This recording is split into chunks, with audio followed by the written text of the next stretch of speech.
Turahirwa Moses. Ese ubundi ni muntu ki? Urugendo rwe kuva i Nyamasheke kugera abaye umunyamideli wa mbere mu Rwanda. Amateka ya Turahirwa Moses washinze inzu y'imideli ya Motions. Reka turebere hamwe amwe mu mateka y'uyu musore. Niba ari ubwa mbere ugeze ahangaha turagusaba gukanda kuri subscribe kugira ngo tuze dukomeza kugenda tubana amakuru n'ibiganiro tugenda tubagezaho umunsi ku wundi. Naho ngiye umva kuri mikoro nitwa Habimana Donatien. Mwaye ikaze.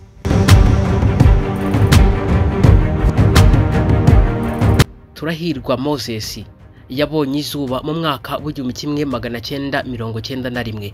Avukira Kibogora mu karere ka Nyamasheke ni mu ntara y'Iburengerazuba bw'u Rwanda. Moses ni umwana wa kane mu muryango w'iwabo w'abana batanu. Kuri uyu munsi mu mwaka wa 2025 akaba ari umusore w'imyaka 34 y'amavuko. Tukiraho kandi mu rusisiro rwaho n'ubundi Ikibogora niho Moses yarerewe ndetse aranahakurira. Niho kandi yize amashuri abanza ndetse n'ayisumbuye. Uyu musore yasoje amashuri yisumbuye mu mwaka w'2011 maze muri 2012 atangira amashuri ya kaminuza aho yize muri kaminuza ya IPRC Kigali.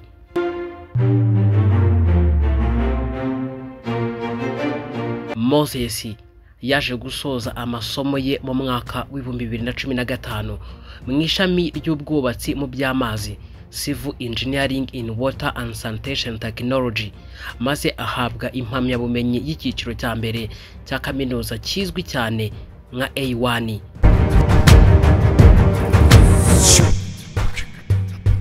Moses kandi ubwo yigaga muri kaminuza ya IPRC ya Kigali, Moses akaba yarambitswe ikamba rya rudasumbwa mu mwaka w'2014 ndetse bimuhesha umwanya wo guhagararira igihugu mu marushanwa ya barudasumbwa ku mugabane wa Afurika, aho yasoje iryo rushanwa yegukanye ikamba ry'igisonga cya kabiri.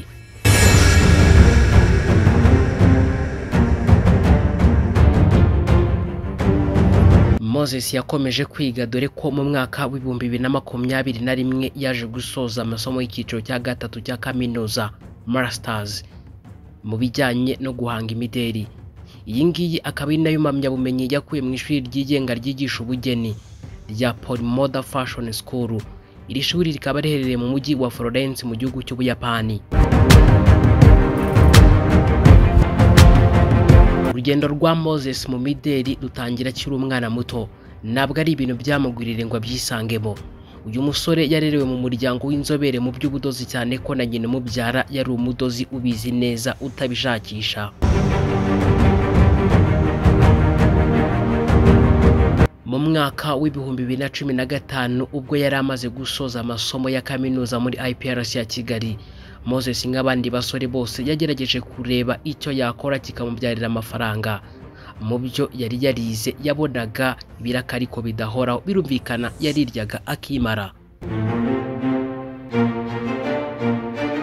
Moses nyuma yo kubona ko ibyo yize bitamuha amafaranga ndetse n'umusaruro yifuzaga, yaje kwiyegurira ibijyanye no guhanga imyenda. Ni cyane ko byari impano ye ndetse bikaba ibintu yakundaga kuva mu bwana bwe, ariko akaba yarakuze ababyeyi bamubwira ko azakora ibyo yize.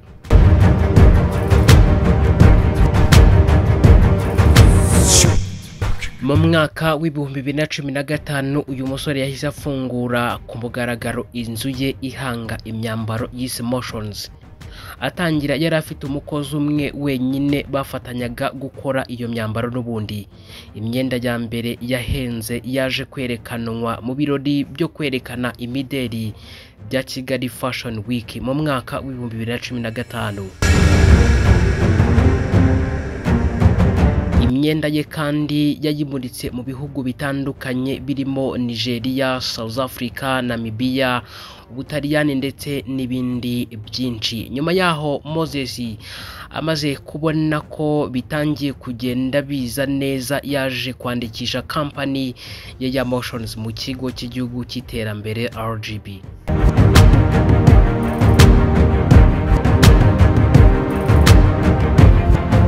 ndacyakubwira urugendo rwa Moses. Mu rugendo rwe yegukanye ibihembo bitandukanye birimo mu mwaka w'ibihumbi 2019 aho kampani ya Motions yahembwe nk'ikigo cyateje imbere ibikorwa mu Rwanda, ubwo ndavuga Made in Rwanda. Ni ibihembo kandi bizwi nka RGB Business Excellence Awards bishimira abashoramari babaye indashyikirwa mu mwaka. Muri 2021 kandi Moses yahembwe n'Imbuto Foundation nk'umwe mu rubyiruko rwitwaye neza muri uwo mwaka n'ibindi bihembo byinshi bigiye bitandukanye. Mu mwaka w'ibihumbi 2023 urwego rw'igihugu rw'ubugenzacyaha RIB nibwo rwataye muri yombi Moses Turahirwa washinze inzu y'imideri ya Motions akurikiranyweho ibyaha by'inyandiko mpimbano no gukoresha ibiyobyabwenge.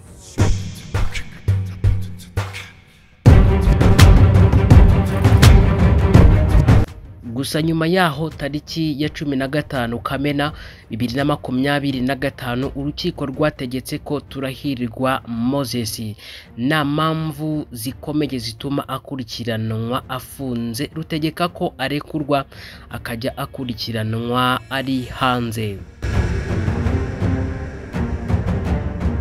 Kuwa 22 Mata 2025 nibwo urwego rw'igihugu rw'ubugenzacyaha RIB rwongeye guta muri yombi Turahirwa Moses akurikiranyweho icyaha cyo gukoresha ibiyobyabwenge. Kuri uyu munsi tariki ya 6 Gicurasi 2025 Turahirwa Moses akaba aribwo yagejejwe imbere y'urukiko rw'ibanze rwa Kicukiro. Ngira ngo namarira menshi yasukiye muri rura rukiko. Mu by'ukuri bamwe bagiye bagenda bagira bati karabaye noneho imideri ye agiye kuyimurikira muri gereza.